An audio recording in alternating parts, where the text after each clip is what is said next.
Capítulo 2. Vamos a leer, y en esta noche quiero hablarle, obviamente, sobre la Navidad, pero voy a hablarle, y perdóneme que, no le pido perdón, discúlpeme que le pedí perdón.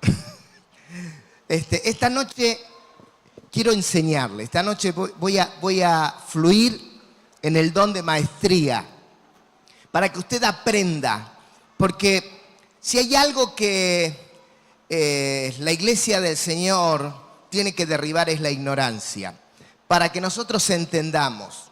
Y en estas fiestas, en estas épocas, es interesante ver cómo el mundo, el sistema que no honra a Dios, que no conoce a Dios, nos quiere transmitir un mensaje, pero no lo conocen a Dios, no conocen al centro de la Navidad, porque la Navidad es Jesús. Y si no conocen a Jesús, seguramente el mensaje no será el correcto. Pero en esta noche yo quiero realzar ese mensaje y quiero hablarle acerca de la Navidad, que es el Verbo hecho carne. Diga conmigo, Navidad, el Verbo hecho carne. Quiero que me acompañe entonces a Lucas, capítulo 2. No sé cómo estamos, si podemos compartir en pantalla. ¿Sí? ¿Se puede? Ahí está. Dice la palabra del Señor que aconteció en aquellos días que se promulgó un edicto de parte de Augusto César que todo el mundo fuese empadronado. Este primer censo se hizo siendo Cirenio,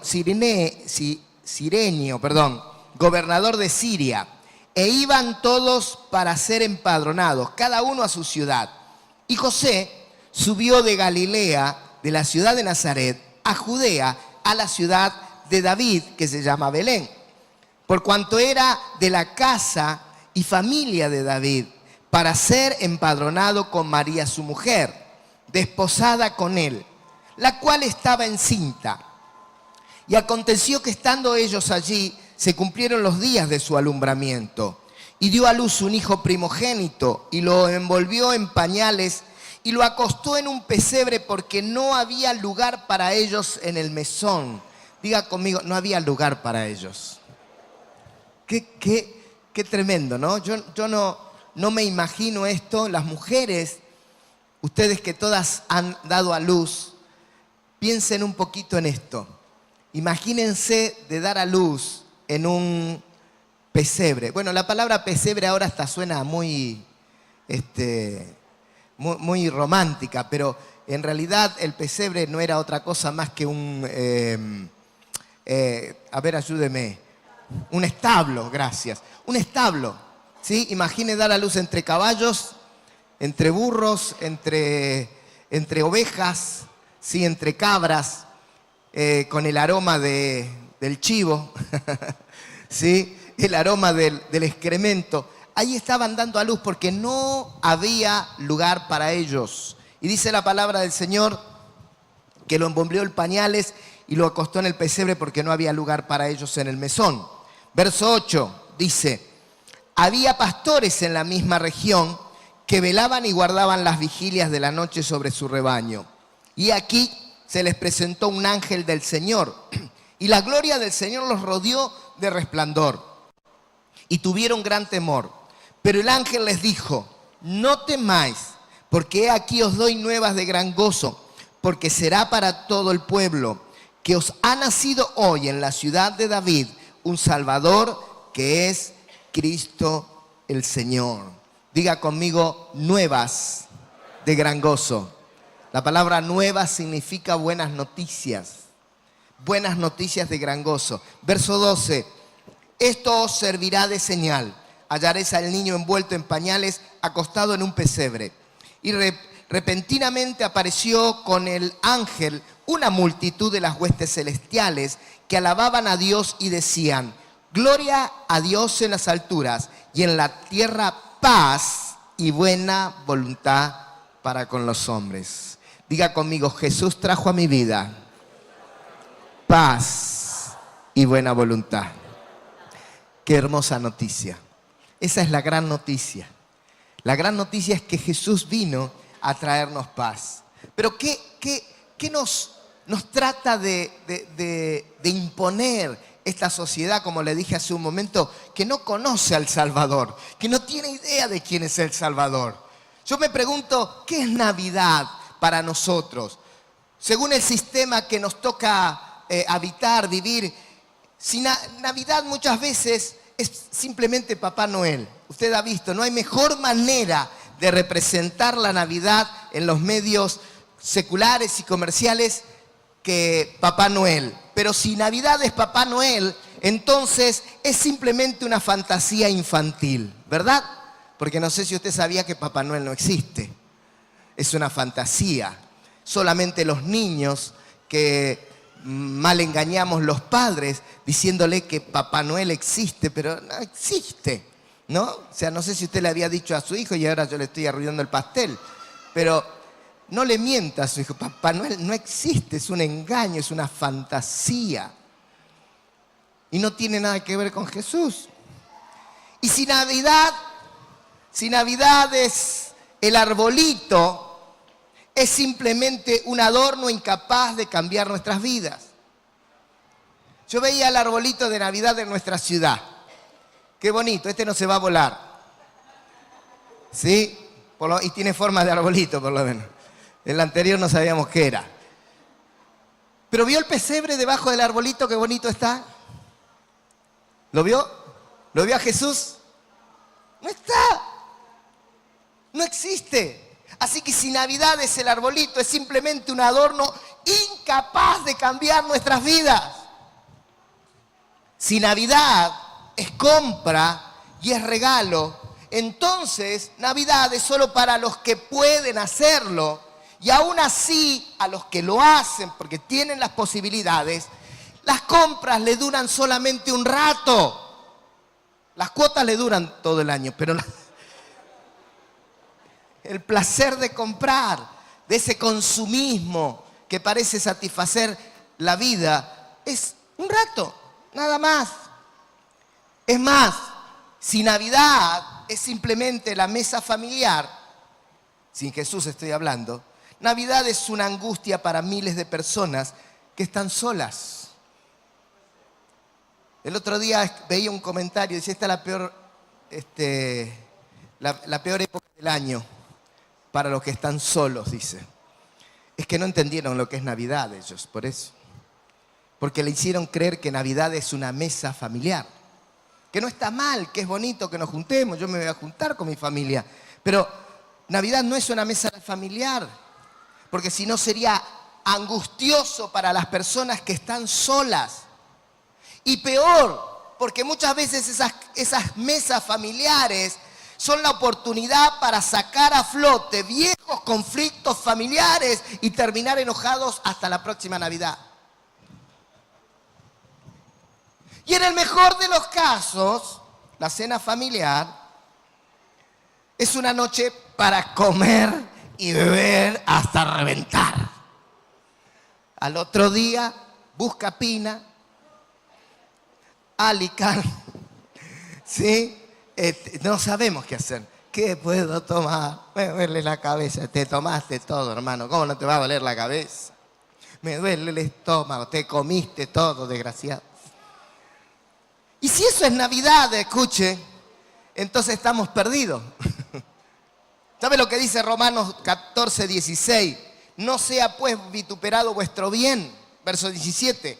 Porque el reino de Dios no es comida ni bebida, sino justicia, paz y gozo en el Espíritu Santo. Estos son falsos sustitutos. Y sabe una cosa, ¿cuántos de ustedes les gusta relacionarse con sustitutos? ¿Sabe lo que es un sustituto? Es alguien que se hace pasar por alguien que en realidad no es. ¿Se imagina si en vez de su esposo esta noche llegue a su casa un sustituto? Usted que lo saca a patadas, ¿sí? O su esposa, una sustituta, ¿sí? O su hijo. Realmente es un problema la sustitución, porque la sustitución roba lo verdadero, la sustitución roba aquello que es legítimo. Y esto es falso. ¿Y sabe por qué es falso? Sobre todo porque nos distrae del verdadero sentido que tiene la Navidad. nos distrae, nos desenfoca. En vez de pensar en Jesús, no, pará Jesús, pará que tengo que armar el arbolito. Pará Jesús, que me tengo que disfrazar de Papá Noel. Pará Jesús, que tengo que comprar, discúlpame. Pará Jesús, que tenemos que ver que no falte nada en la mesa. ¿Sí? A ver, ¿cuántos cajones de cerveza encargamos? ¿Y Jesús? Bien, gracias. Eso nos roba el verdadero sentido de la Navidad, porque Navidad es Jesús. Sí, señoras y señores, sí, es Jesús y Jesús es salvación. Os ha nacido un Salvador. Aquel que te salvó, aquel que te libró, aquel que te sacó de la angustia, aquel que te sacó de la pobreza, aquel que te sacó de la enfermedad, aquel que te sacó de las adicciones, aquel que te sacó de la angustia, de la depresión, aquel que te sacó del desastre familiar, aquel que te sacó aún de los problemas económicos, aquel que te salvó, se llama Jesucristo y Navidad es Jesús.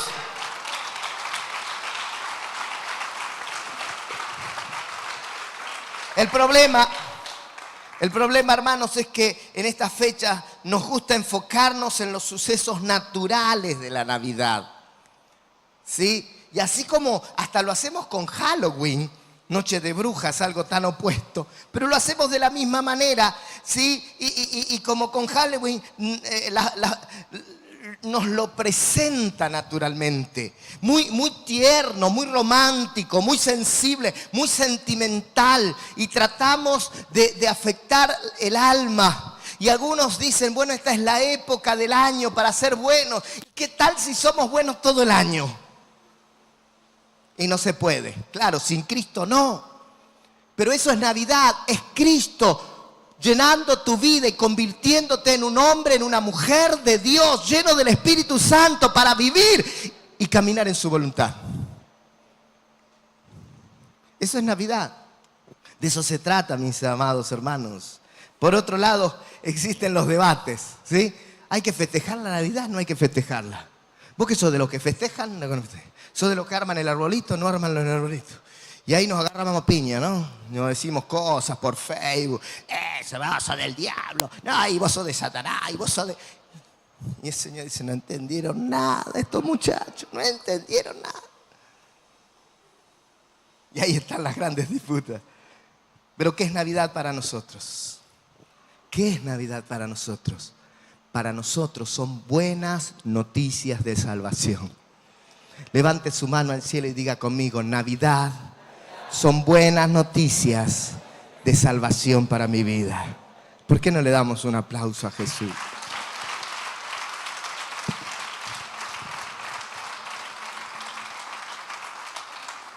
Amén. Pero acompáñeme, quiero ir a otro texto bíblico, no tan histórico, ni tan romántico, por así decirlo, aunque no fue nada romántica esa situación, ¿eh? Nosotros la hemos tildado de esa manera. Pero quiero ir a un evento espiritual, un evento trascendental. ¿Entiende lo que es trascendental? Es aquello que trasciende más allá de lo simple, más allá de lo trivial, más allá de lo momentáneo. Lo trascendental de estas Navidades, en el libro de Juan, nos relata el apóstol Juan en el capítulo 1, versículo 1, y vamos a ver, mis queridos hermanos, la trascendencia de lo que sucedió en esa Navidad, la que recordamos, la que vamos a recordar, la que es de 25 de diciembre, más allá de que si es o no es la fecha, pero la vamos a recordar de todos modos y todo el mundo la recuerda. Juan la expresa de esta manera. Juan capítulo 1, versículo 1 dice, en el principio era el Verbo, y el Verbo era con Dios, y el Verbo era Dios. Este era en el principio con Dios, y todas las cosas por Él fueron hechas, y sin Él nada de lo que ha sido hecho. En Él estaba la vida, y la vida era la luz de los hombres.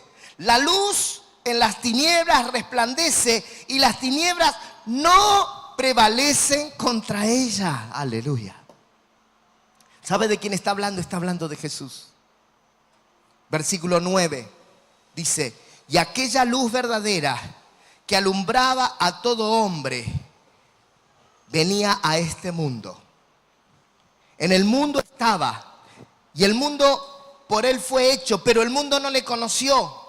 Dice: a los suyos vino y los suyos no le recibieron. Mas a todos los que le recibieron, a los que creen en su nombre. ¿Cuántos recibieron a Cristo en su vida? ¿Cuántos creen en su nombre? No lo veo entusiasmado, mi hermano. ¿Cuántos recibieron a Cristo en su corazón? ¿Cuántos creen en Él? Porque para ustedes que han gritado amén, les dio potestad de ser hechos hijos de Dios. Dice: los cuales no son engendrados de sangre, ni voluntad de carne, ni de voluntad de varón, sino de Dios. Y aquel verbo fue hecho carne y habitó entre nosotros. Y vimos su gloria, gloria como el unigénito del Padre, lleno de gracia y de verdad. Entiéndame lo que quiero apuntar esta noche, que es el trasfondo espiritual. Lo que sucedía en los aires, es decir, en el mundo espiritual, es algo mucho más grande y poderoso que las historias navideñas, que las historias románticas navideñas, y que todos los debates, si es la fecha, si no es la fecha, si es el árbol, si no es el árbol, y todas esas cosas. Esto es mucho más trascendente. ¿Quién fue hecho carne? En el contexto de Juan, que leímos hace un momento, el verbo se refiere nada más ni nada menos que a la persona de nuestro Señor Jesucristo. Está hablando de su preexistencia con el Padre desde toda la eternidad. Cristo se hizo hombre, pero Cristo ya existía. Cristo es eterno porque Cristo es Dios. Dice que en el principio era el verbo. ¿Sabe que la palabra verbo en el griego original es la palabra logos? Y la palabra logos puede ser traducida como verbo o también como palabra. Logos significa palabra también. Para los filósofos griegos, el logo era el principio de la lógica, ¿sí? De ahí viene la misma palabra lógica, de la palabra logo. La palabra logos para ellos era lógica, era orden, era razón, una razón detrás de todo lo que el universo contenía. Y los griegos veían en el mundo orden y diseño, pero en vez de atribuirles este orden al Dios Todopoderoso revelado en las Escrituras, se lo atribuían a un principio impersonal. Algo impersonal, ¿sí? Usted vio que las diferentes religiones tienen un Dios impersonal, ¿no? El universo, dicen, ¿no? Eso superior, ¿no? Y no, como que no saben ni quién es. Y es verdad, no lo saben, porque no lo conocen. Pero el verbo, la palabra, el logos, es Cristo.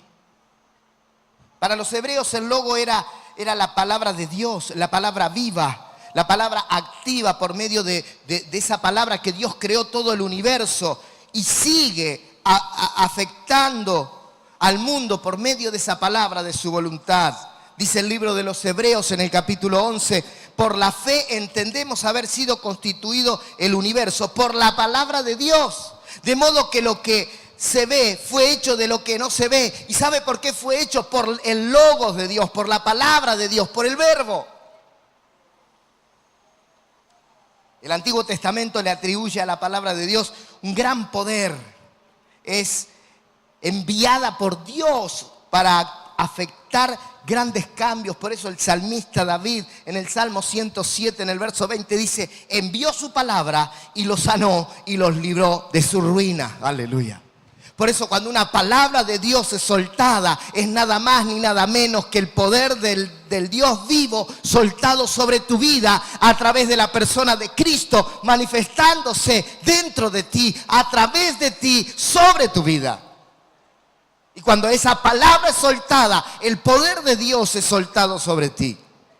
Las cosas son transformadas y cambiadas. Pero a diferencia de los griegos, los hebreos no veían el logo como como un principio impersonal, sino ellos lo veían como algo personal. Ellos sabían que el Logos era Dios mismo en acción, llevando a cabo su propia voluntad, de un modo inexplicable, y présteme atención porque no quiero que no se enriede, pero de un modo inexplicable el Logos es Dios mismo y al mismo tiempo es enviado por Dios el Logos. Y lo maravilloso de esto, que el verbo o el Logos, dice, era con Dios. No solo era Dios, sino era con Dios. Y la preposición con, en este texto bíblico, significa literalmente frente a Dios. Es como si el apóstol Juan escribiera que el Logos estaba cara a cara con Dios. Y esto, ¿sabe qué implica? Implica una distinción personal entre Dios y el verbo. Está hablando de dos personas. Sin embargo, el verbo no es menos que Dios mismo, porque el mismo texto dice que el verbo era Dios. ¡Oh, qué lío!, ¿no? Casi incomprensible. Pero en este versículo, como vemos, la base bíblica de la doctrina de la Trinidad está siendo manifestada. Hay un solo Dios, pero en el ser de Dios hay una pluralidad de tres personas: Padre, Hijo y Espíritu Santo. Todas las enseñanzas más importantes de la fe son un misterio. Pues en estos dos sentidos, misterios. ¿Por qué digo que son un misterio? Bueno, en primer lugar, porque son misterios porque la razón humana por sí sola nunca podría haberlas descubierto. Dios tiene que revelarlas, por eso son un misterio, porque necesitan ser reveladas a nuestras vidas. Si no, nosotros nunca podríamos conocerlas. Y quiero decirte, mi querido, amado hermano en Cristo, entienda esta realidad. Dios está revelándose a su vida. Esta misma noche Dios está revelándose a su vida. Cada día Dios quiere revelarse a su vida. Él quiere soltar su Logos para traer revelación a tu vida. ¿Y sabe por qué quiere traer revelación? Para que no andemos en tinieblas. El segundo sentido de esta palabra misterio es que estas verdades están por encima de la comprensión humana. No las podemos comprender. ¿Cómo? ¿Son tres o es uno? No, son uno en tres. ¿Y cómo es eso? No se entiende. Es difícil de comprender. Entonces, humanamente no lo podemos comprender. O sea, ¿por qué? Porque trascienden la capacidad de nuestras mentes finitas para entender plenamente la infinidad de Dios, porque Dios es infinito. Por eso tenemos que recibir por fe. Los misterios de Dios se reciben por fe, porque sin fe es imposible agradar a Dios y creer que Él existe. Pero de todos los misterios de la fe cristiana, los dos principales son la Trinidad de Dios, o sea, la existencia de un solo Dios en tres personas, y la encarnación de Dios en la persona de Jesucristo. Y esto es lo que queremos que te entiendas. Esto es lo que quiero que entiendas en esta noche. La encarnación del Hijo de Dios. Que Dios mismo fue encarnado en la persona de Jesucristo. ¿Y en qué sentido fue hecho carne? Vamos a ver que no es este misterio de la encarnación. ¿Qué no es? Quiero que primero veamos qué no es. Los agnósticos decían que Jesús no tomó carne humana literalmente. Y quizás usted pueda creer esto. Y se lo digo para que usted, si usted cree esto, usted puede erradicar de su corazón y de su mente esta idea falsa que desacredita la obra que Dios hizo, la que vamos a celebrar, la que celebramos el día martes, ¿no? Sí, el martes celebramos el comienzo, la manifestación de esta obra divina. Porque los agnósticos decían que Jesús no había tomado literalmente un cuerpo humano, sino que solo era la apariencia de un cuerpo humano. Debido a que ellos creían que el mundo material era intrínsecamente pecaminoso, era por eso que Dios nunca podía estar en un cuerpo humano. De alguna manera, para que usted me entienda, los agnósticos decían que era como un fantasma. Parecía que tenía un cuerpo, pero no lo tenía porque no podía estar en un cuerpo humano, porque el cuerpo humano es pecaminoso, entonces no podía ser. Así que él no podía asumir un cuerpo material de carne y sangre. Pero en realidad, ellos creían que era como un fantasma, era como un espejismo. Pero la verdad es que él sí fue hecho carne, hermanos. Y eso es lo que vamos a celebrar. Dios se hizo carne. Hermano, negar la realidad del cuerpo de Jesús es negar el evangelio mismo. Porque Hebreos, capítulo 10, en el versículo 10 del capítulo 10 de Hebreos, dice: somos santificados mediante la ofrenda del cuerpo de Jesucristo, hecha una vez y para siempre.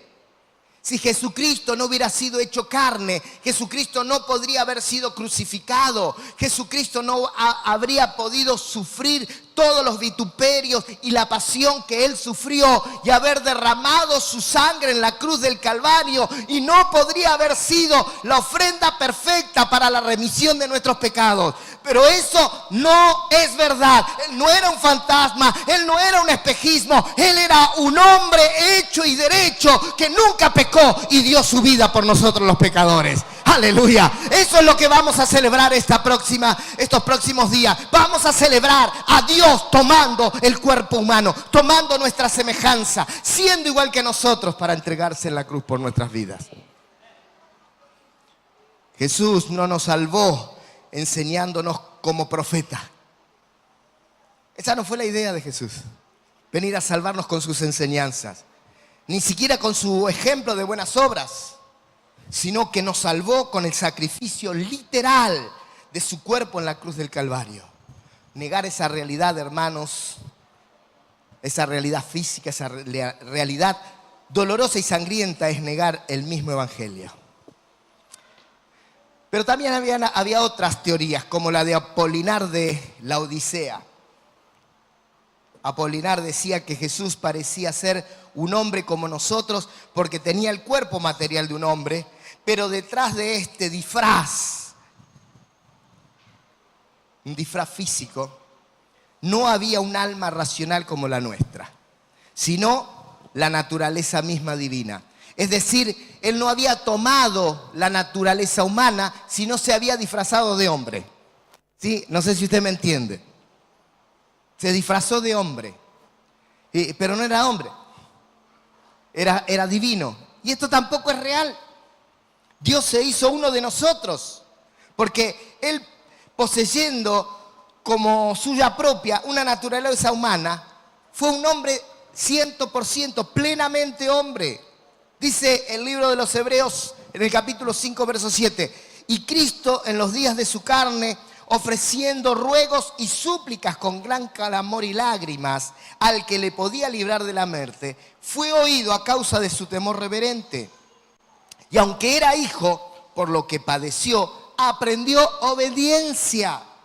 Y habiendo sido perfeccionado, vino a ser autor de eterna salvación.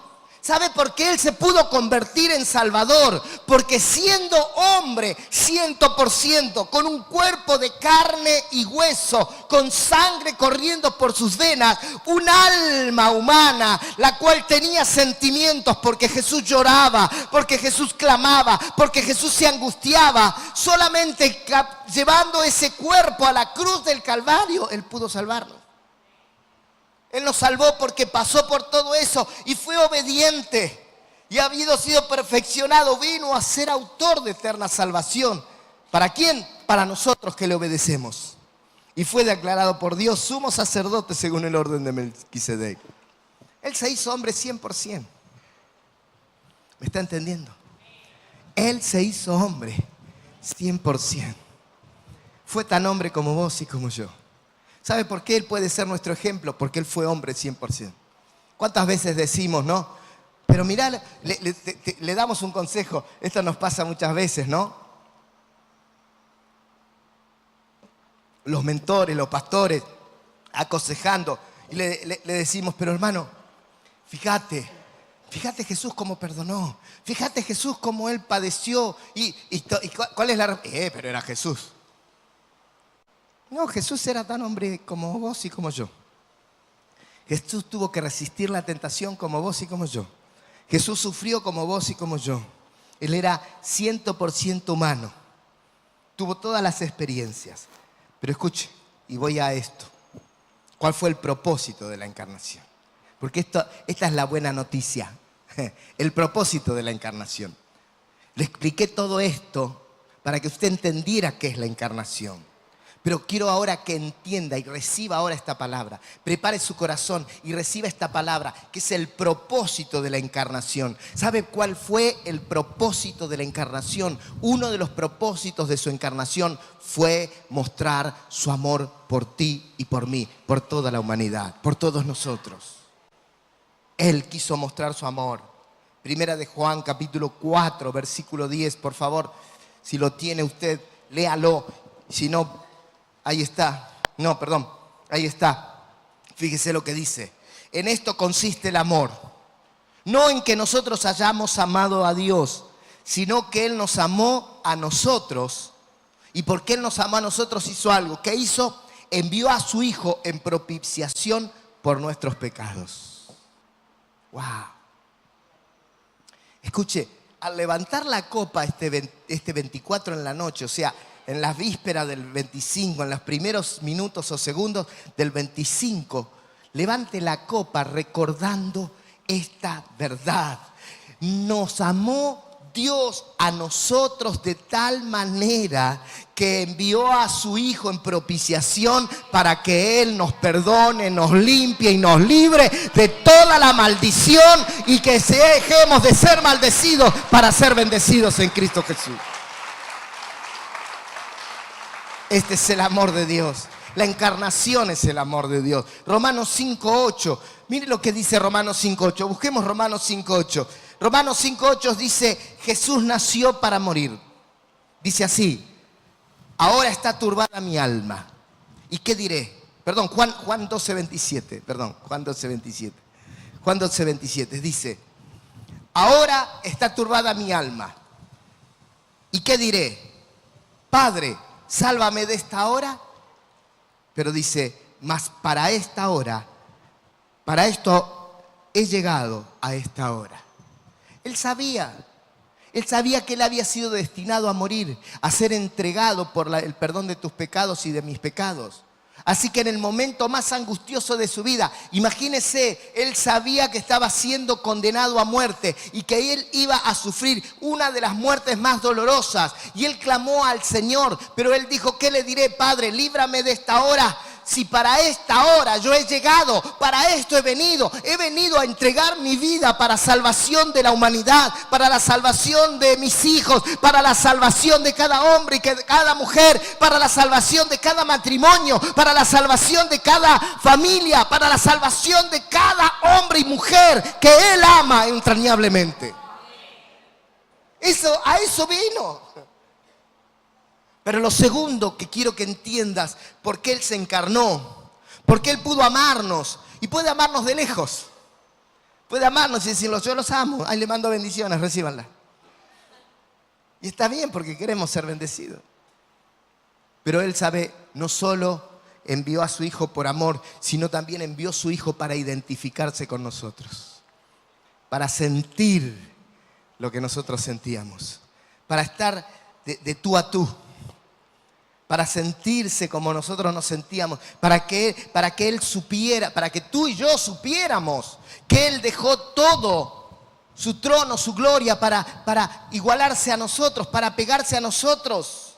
Tomó nuestra forma, nuestra naturaleza, para conectar con nosotros. ¡Wow! Él no necesitaba hacerlo. Él podría haberlo hecho de un millón de maneras. Pero Él decidió identificarse contigo y conmigo. A veces hay gente que me mira a mí y me ve, no sé, como un extraterrestre o algo raro. Yo sé que soy medio raro, mi esposa lo dice, pero no tanto. Y a veces, ¡ay, pastor, qué honor, vino a mi casa! ¿No? ¿Cómo así?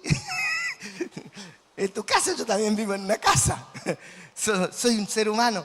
Pero a veces hay gente que por ahí tiene una apreciación media exagerada de los siervos de Dios, que está bien que honre a los siervos de Dios, pero no lo pongamos en un plano donde no debe estar, ¿no? Pero entonces a veces me saben decir, no, vino a mi casa, pastor, vino a mi casa. Y a lo mejor porque su casa era humilde. ¿Y qué problema hay? Somos iguales. Dios nos ama a todos. Pero, ¿sabe de qué me doy cuenta? De que la gente se siente como que uno se identifica con ellos, que uno se puede sentar a tomar el mate que él toma en la sillita media descangalladita, ¿sí? Frente a lo mejor a los pichichos que pasan por ahí, te pasan por abajo, ¿sí? Y todas esas cosas que va a decir. No, lo lindo es que nos podemos identificar. ¿Se imagina lo que significa que Dios, el creador de todas las cosas, decidió hacerse hombre, encarnarse para identificarse con vos? Es como si Dios mismo llegara a tu casa y te dijera, hola, vine a tomar unos mates con vos. Ay, Señor, pero no preparé nada. No, si no quería que hicieras algo especial. Solamente llegué para estar con vos como vos sos, para conocerte. Eso es lo que Dios hizo. Se identificó con nosotros. Amén. Él se identificó. Filipenses capítulo 2, recién se lo citaba, pero déjeme leerle desde el versículo en adelante. Versículo 5, 2:5 en adelante dice, haya pues en vosotros ese sentir que hubo también en Cristo Jesús, el cual siendo en forma de Dios no estimó el ser igual a Dios como cosa a que aferrarse, sino que se despojó a sí mismo. Escuche esto. Se despojó a sí mismo tomando forma de siervo, hecho semejante a los hombres. Y estando en la condición de hombre, se humilló a sí mismo. Y haciéndose obediente hasta la muerte y la muerte de cruz. ¡Wow! Hasta allí descendió Dios. ¿Sí? Veo que a veces nosotros decimos, este se subió al caballo, ¿no? Es una frase que utilizamos, no sé si usted la ha escuchado alguna vez, pero es una frase que utilizamos vulgarmente para decir que alguien se agrandó. ¿Sí? Algo parecido como que se les fueron los humos a la cabeza, ¿no? Pero sabemos decir esa frase, no, deje la otra, vamos a esta. Se subió al caballo. Este se subió al caballo, ¿quién lo aguanta ahora? Permítame usar esa frase con mucho respeto al Dios maravilloso que nos amó tanto. Él se bajó del caballo. ¿Se acuerda de la parábola del buen samaritano? Dice la palabra del buen samaritano y esta es una palabra profética, que el buen samaritano vio al judío que había sido asaltado, herido y dejado medio moribundo, ¿sí? Y dice que él llegó, lo vio y fue movido a compasión. Diga conmigo, compasión. Y por causa de la compasión hizo algo. Paró el caballo y se bajó del caballo. Y lo atendió. Ese es Dios encarnado en su Hijo Jesucristo, que decidió bajarse del caballo para atenderte, sanarte y darte otra oportunidad. Pero ¿sabe cuál es lo más maravilloso? Que dice que lo agarró al pobre judío malherido y lo subió al caballo. Eso es lo que sucedió contigo y conmigo. Él nos dio su naturaleza para que nosotros ahora podamos participar de su naturaleza. Para que tú subieras a la naturaleza divina. Él se bajó de esa naturaleza, se hizo hombre, murió por ti y te dio la oportunidad de que seas sentado junto a Él delante de la presencia del Señor. Bendito sea nuestro Salvador. ¡Qué buena noticia!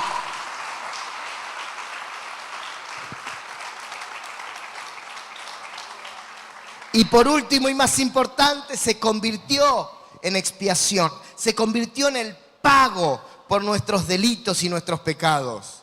Por eso dice Mateo 1:21. Estas palabras fueron dadas a la mamá o para que la mamá la recibiera. Y dará a luz un hijo y llamará su nombre Jesús, porque Él salvará a su pueblo de sus pecados.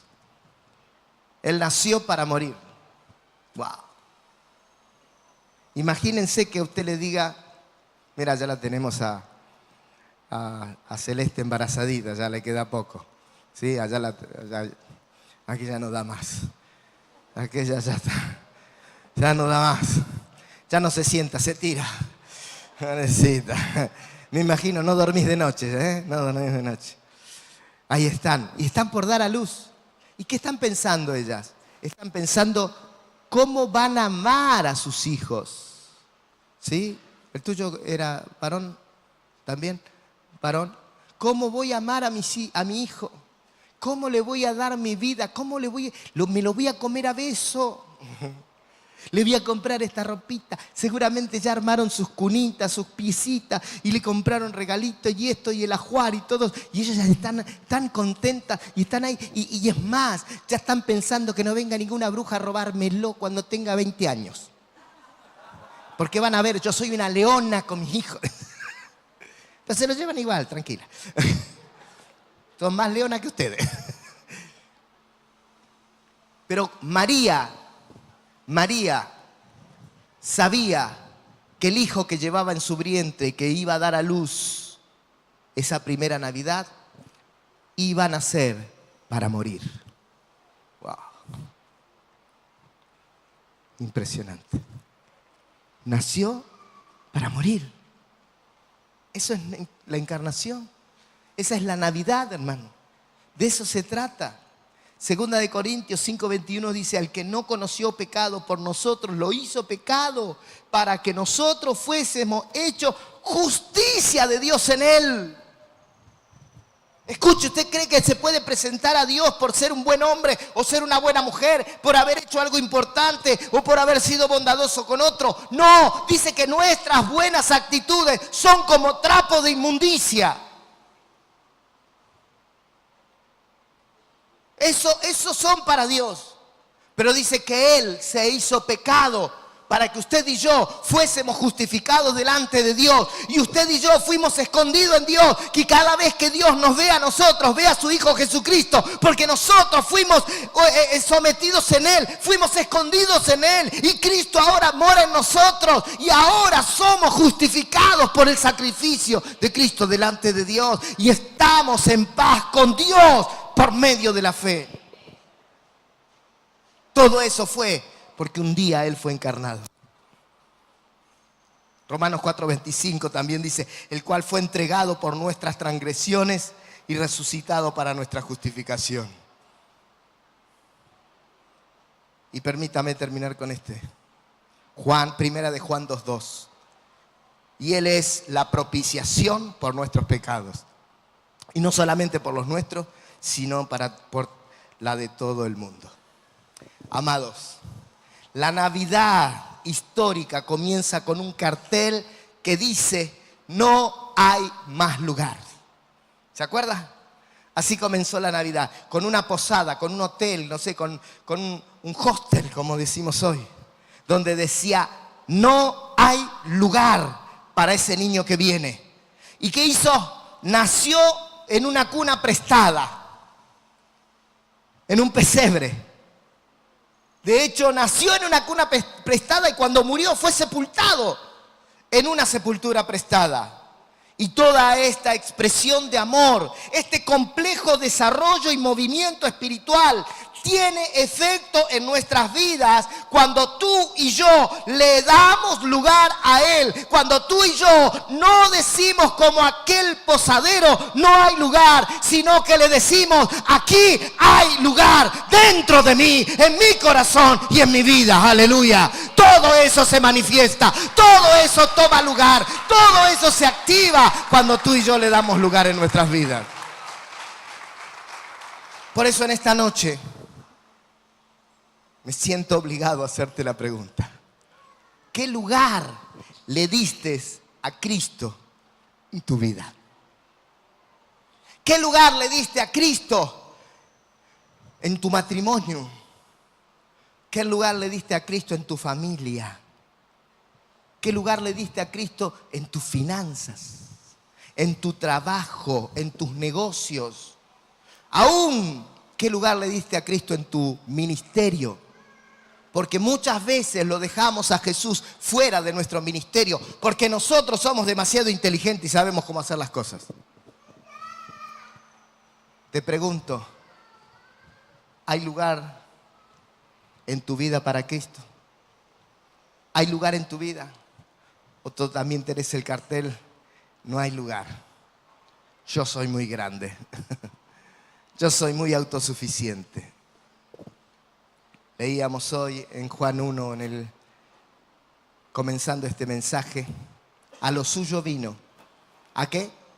A salvarnos, a restaurarnos, a restaurar nuestra posición delante de Dios. A lo suyo vino, pero dice que los suyos no le recibieron. Mas a todos los que le recibieron, a los que creen en su nombre, a ellos sí les ha dado potestad de ser hechos hijos suyos. ¿Sabe cuál fue el problema? Que los hombres amaron más las tinieblas que la luz. Por eso Juan 3:16, todos recordamos aquel pasaje. Porque de tal manera amó Dios al mundo, que ha dado a su Hijo unigénito, para que todo aquel que en Él cree no se pierda, mas tenga vida eterna. Pero el verso 17 dice: porque no envió Dios a su Hijo al mundo para condenar al mundo. Dios no te condena.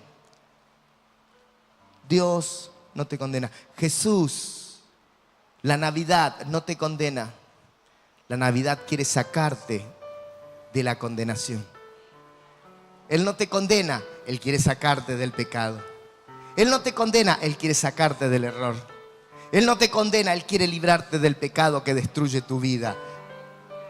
No solamente tu vida material o física, la peor es tu vida espiritual. Y dice el verso 18, el que en Él cree no es condenado. Pero el que no cree ya ha sido condenado porque no ha creído en el nombre del unigénito Hijo de Dios. Y esta es la condenación, que la luz vino al mundo. Él se reveló a tu vida, amado. La luz vino al mundo y los hombres amaron más las tinieblas porque sus obras eran malas. En esta noche, ¿qué amas más? ¿La luz que vino al mundo o las tinieblas? ¿Seremos capaces de levantar nuestra copa este 24 a las 0 horas, iniciando el 25, recordando a la luz que vino al mundo, al Hijo de Dios que se hizo carne? Pero ¿seguiremos amando las tinieblas más que la luz? ¿Seguiremos viviendo todo eso? ¿O levantaremos la copa y le diremos: Señor, acá tenés lugar en mi vida? No vas a ir a un pesebre, no vas a ir a un establo, no vas a ir a un montón de paja para que seas recogido. No, hoy te abro mi corazón, te abro mi vida, te abro mi familia, te abro mi casa, te abro todo lo que soy y te digo: aquí sí hay lugar para ti.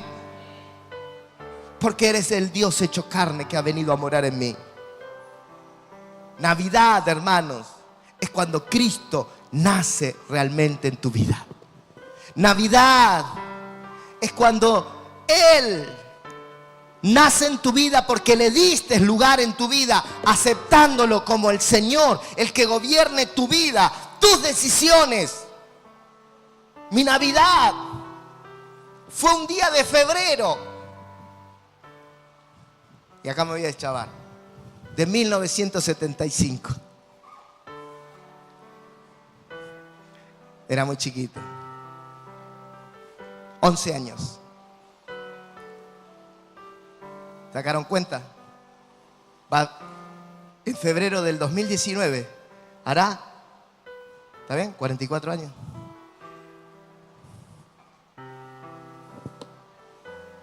¿Cuánto? Y en esos 44 años le fui infiel al Señor. Me aparté, me fui. Una mujer Le dije, ¿querés ser mi novia? Y me dijo, no. Y emocional, carnal. Porque vos te enojás con Dios. ¿Qué culpa tenía el Señor? Si yo era fiero.